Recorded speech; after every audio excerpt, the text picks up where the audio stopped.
Hola a todos y bienvenidos un día más a mi canal La Pizarra Andrés. En el día de hoy vamos a hablar sobre materias primas o, como muchos conocéis en inglés, commodities, ¿vale? Las commodities son bienes básicos que se comercializan a nivel mundial que son necesarios para el consumo y la producción a nivel mundial. Estas materias primas cotizan en diferentes mercados e incluso también se puede invertir en ellas a través de diferentes fondos que agrupan ciertos tipos de las mismas para, en este caso, pues que los inversores puedan o especular con el precio o bien para que los productores puedan asegurarse un precio sin tantas fluctuaciones futuras de lo que pueda ser pues, su cosecha o su cosecha en el caso de que sean commodities tipo maíz o soja o similar, o en el caso de que sean pues, metales, pues más de lo mismo, sin tener en cuenta, o en el caso del Brent, pues sin tener en cuenta las fluctuaciones futuras del Brent.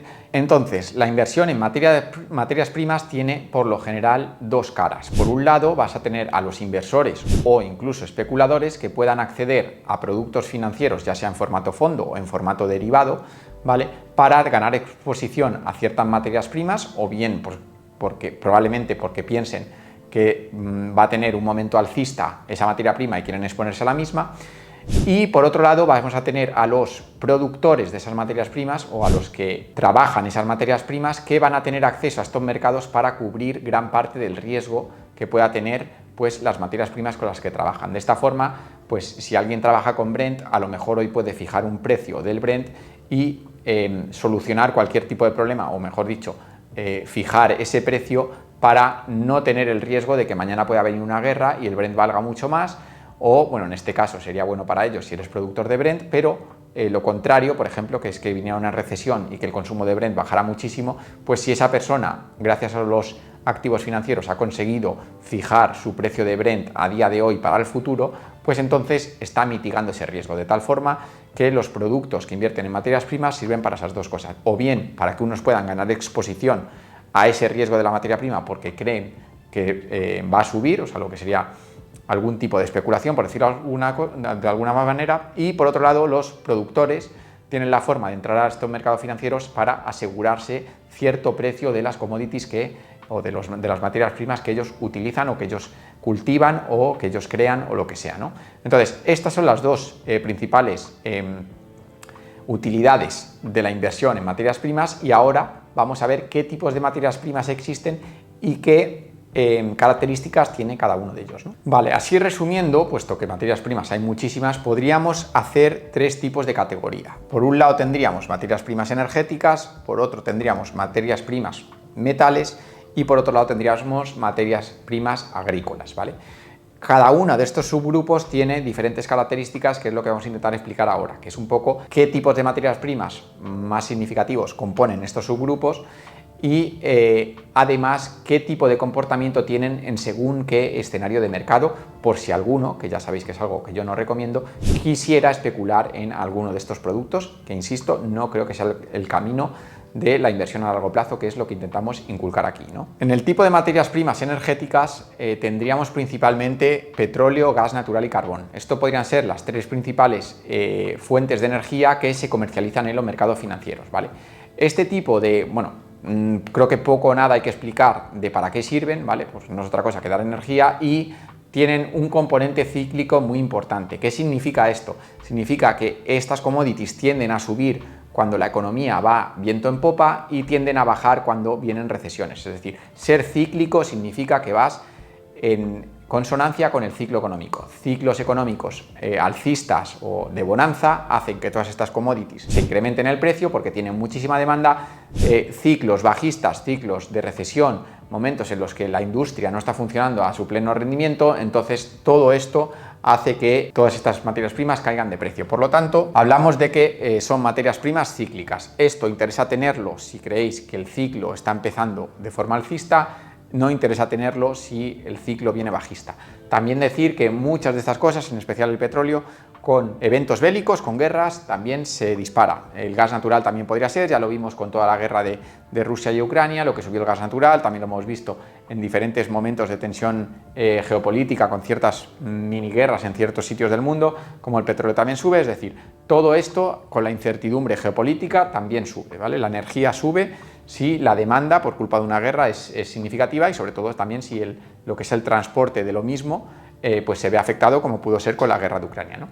Entonces, probablemente las commodities o las materias primas más cíclicas que hay serían las energéticas. En lo que a metales se refiere, tendríamos, o he querido dividirlo en dos tipos, ahora veremos por qué. Por un lado tendríamos oro y plata, ¿vale? Que si bien es cierto que su utilidad como commodity está un poco en entredicho porque no sirve para gran cosa, es cierto que tanto el oro como la plata puede tener alguna capacidad o utilidad industrial, también se utiliza en el sector del lujo, pero no tiene una utilidad como hemos visto en todo lo demás, o una utilidad tan grande. Y por otro lado tendríamos otro tipo de metales, tipo aluminio, litio o cobre, que sí que tienen un impacto significativo en lo que es producción industrial, por decirlo de alguna forma, y quizá por ello, o quizá no lo sé, pero la realidad es que su forma de comportarse ante los ciclos económicos es totalmente diferente. Como ya hemos visto en otros vídeos, tanto el oro como la plata son anticíclicas, por decirlo de alguna forma, es decir, cuando todo va mal suben, cuando todo va bien, en teoría no suben, aunque ahora estamos viendo que eso no siempre se cumple, porque a priori estos últimos meses los mercados están subiendo a la vez que el oro sigue haciendo nuevos máximos, pero lo que sí que es seguro es que en momentos de dificultades, en momentos en los que no está funcionando, en momentos de recesión, tanto el oro como la plata tienden a subir, se utilizan como esos activos refugio que ya hemos hablado muchas veces de ellos. Sin embargo, el aluminio, el litio, el cobre, todo se ve muy relacionado a los que ya hemos visto en periodos, o mejor dicho, en commodities energéticas, y es que van muy ligadas a la producción.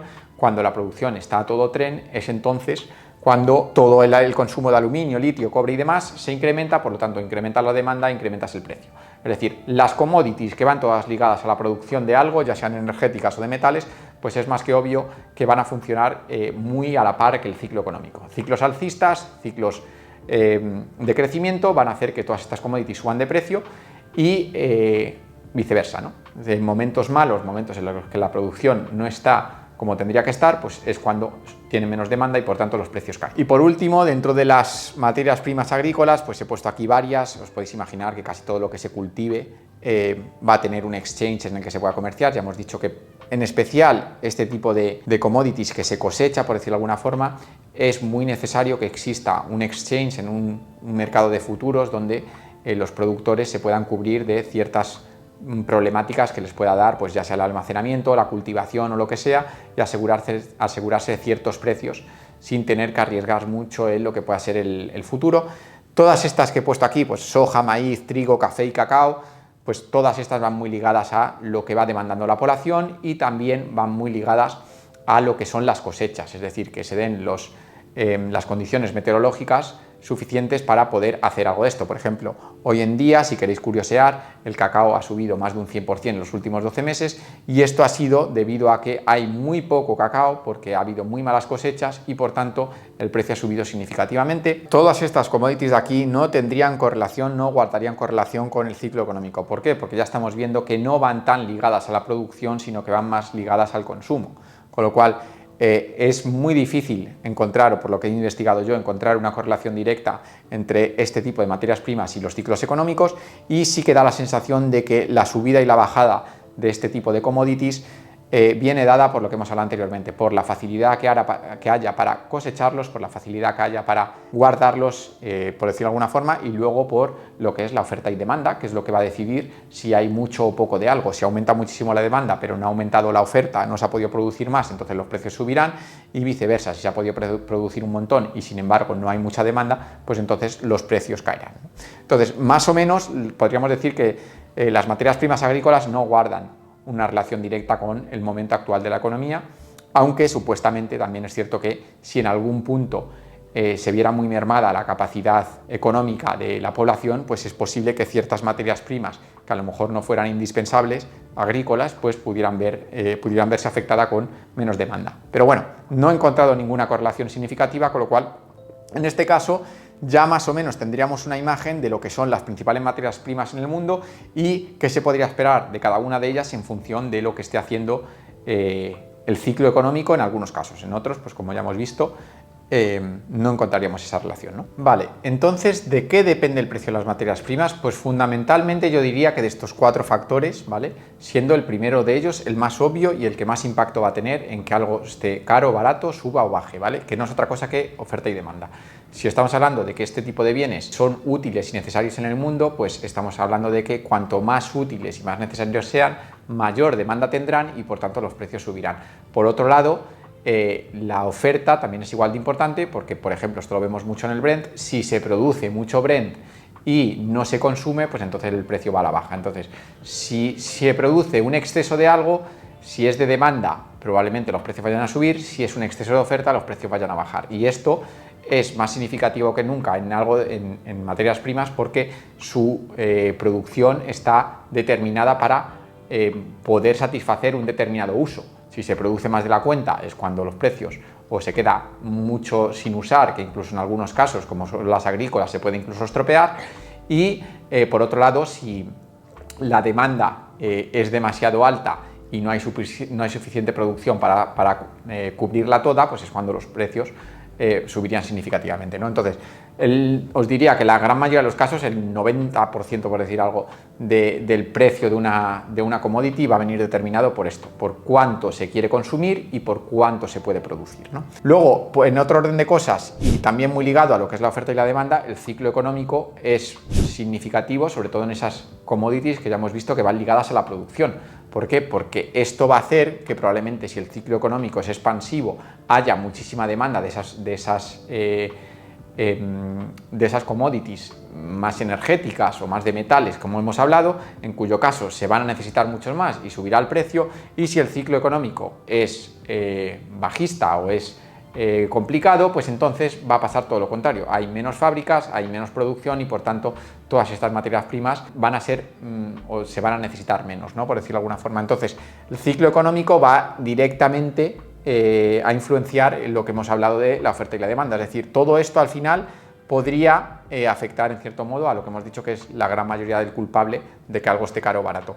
Luego, por otro lado, tendríamos la inflación. En un entorno inflacionario, si todo vale más, es posible que producir esas commodities valga más, por tanto el precio tenga que ser mayor. Entonces, en entornos inflacionarios está clarísimo, esto lo vemos mucho en la vivienda.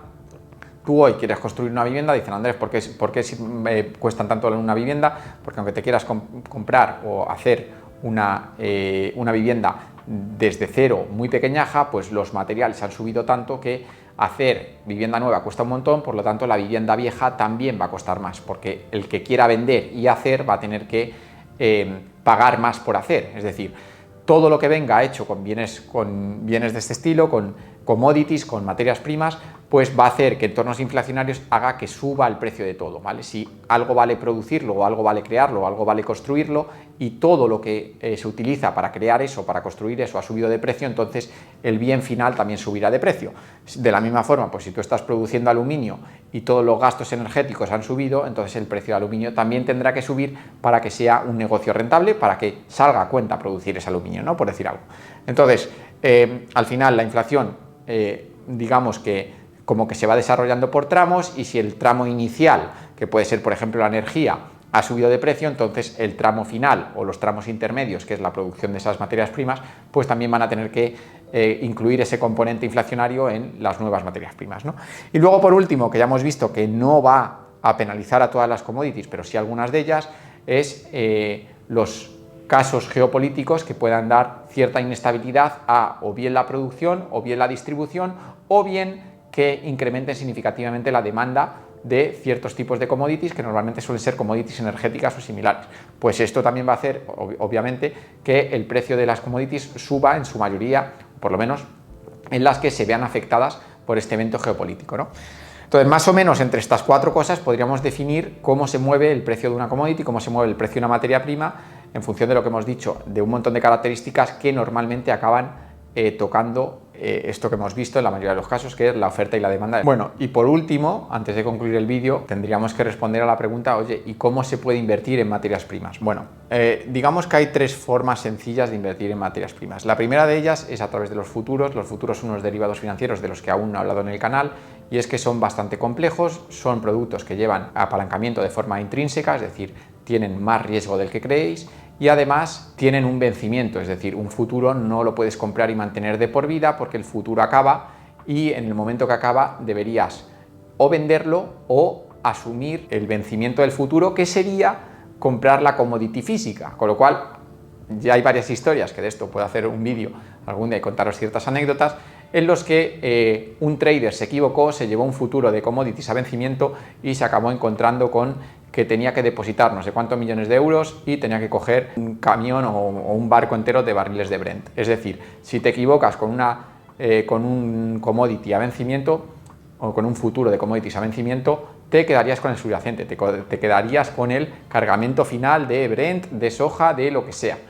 Entonces, esto normalmente no ocurre, aunque en algunas historias sí que ha ocurrido, porque si lo haces a través de un broker, hay alguien en el broker que está atento a que esto no pase, porque entonces el broker también tendrá un problema de que tú has cogido un producto apalancado, lo has cogido a lo mejor por valor de 1 millón de euros con una compra de 50.000, tenías apalancamiento, entonces al vencer tú tienes que depositar ese 1 millón de euros y encima tienes que ir a recoger lo que sea, que evidentemente eso luego no acaba ocurriendo porque tú no quieres eso y te acabas desprendiendo con una pérdida gigantesca para alguien que se aprovecha y te lo compra a descuento, pero lo que sí que no quiere el broker es que un cliente hiperapalancado en un futuro vaya a tener que depositar una cantidad significativa para hacer frente a lo que acaba de hacer, que es comprarse un cargamento entero de Brent.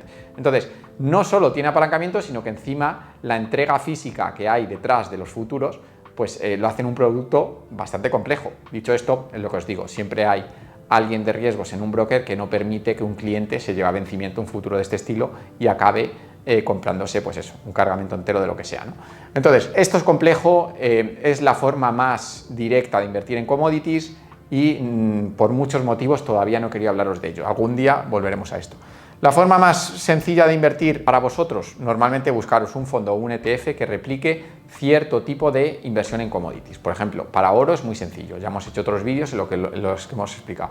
Para energéticas, pues va a haber diferentes formas, o bien que compren el subyacente como tal, o bien que compren empresas energéticas, de tal forma que, bueno, si no te estás exponiendo a la commodity en sí, pero te estás exponiendo a empresas que exclusivamente trabajan ese aluminio, o trabajan ese Brent, o trabajan lo que sea, pues entonces será otra forma de tener esa exposición a través de un fondo o de un ETF. Entonces, existen las dos cosas, existen fondos y ETFs que invierten directamente en commodities y fondos y ETFs que invierten digamos, directamente en compañías que hacen eso. Esto suele ser la opción si queréis apostar, insisto, por un tipo de activo que no es del que yo no soy, que no es santo de mi devoción, por decirlo de alguna manera, porque ya sabéis que no genera flujos como tal, no tiene un dividendo claro, no paga cupones, no genera flujos, por decirlo de alguna forma. Entonces, si quisierais especular con algo de esto, lo normal sería buscar algún fondo o ETF que replicara algo de esto o que invirtieran en empresas del tipo de materia prima que tú quieres invertir, ¿no?